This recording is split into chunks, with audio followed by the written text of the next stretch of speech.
கடவுளுடன் காலை வணக்கம். புனித யோவான் எழுதிய நற்செய்தி 2 அதிகாரம் 1 முதல் 12 வரை உள்ள இறை வார்த்தைகள். கலிலேயாவில் உள்ள கானாவில் திருமணம் ஒன்று நடைபெற்றது. இயேசுவின் தாயும் அங்கு இருந்தார். இயேசுவும் அவருடைய சீடரும் அத்திருமணத்திற்கு அழைப்பு பெற்றிருந்தனர். திருமண விழாவில் திராட்சரசம் தீர்ந்து போகவே இயேசுவின் தாய் அவரை நோக்கி, திராட்சரசம் தீர்ந்து விட்டது என்றார். இயேசு அவரிடம், அம்மா, அதை பற்றி நாம் என்ன செய்ய முடியும்?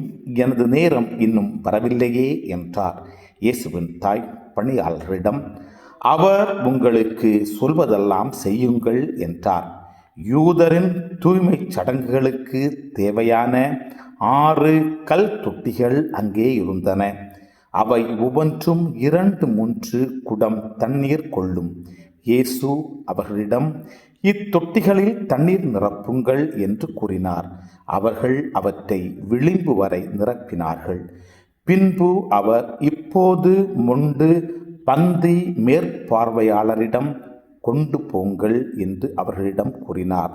அவர்களும் அவ்வாறே செய்தார்கள். பந்தி மேற்பார்வையாளர் திராட்சை ரசமாய் மாறியிருந்த தண்ணீரை சுவைத்தார். அந்த ரசம் எங்கிருந்து வந்தது என்று அவருக்கு தெரியவில்லை. தண்ணீர் மொண்டு வந்த பணியாளருக்கே தெரிந்திருந்தது. ஆகையால் பந்தி மேற்பார்வையாளர் மணமகனை கூப்பிட்டு, எல்லோரும் நல்ல திராட்சரசத்தை முதலில் பரிமாறுவார்கள். யாவரும் விருப்பம் போல குடித்த பின்தான் தரம் குறைந்த ரசத்தை பரிமாறுவர். நீர் நல்ல ரசத்தை இதுவரை பரிமாறாமல் ஏன் வைத்திருந்தீர் என்று கேட்டார். இதுவே இயேசு செய்த முதல் அரும் அடையாளம். இது கலிலேயாவில் உள்ள கானாவில் நிகழ்ந்தது. இதன் வழியாக அவர் தம் மாட்சியை வெளிப்படுத்தினார்.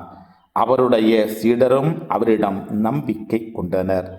இதன் பிறகு அவரும் அவர் தாயும் சகோதரர்களும் அவர்களுடைய சீடரும் கற்பர்நகாம் சென்று அங்கு சில நாட்கள் தங்கியிருந்தனர். கிறிஸ்துவின் நற்செய்தி. இந்த நாள் இனிய நாளாக அமைய வாழ்த்துக்கள்.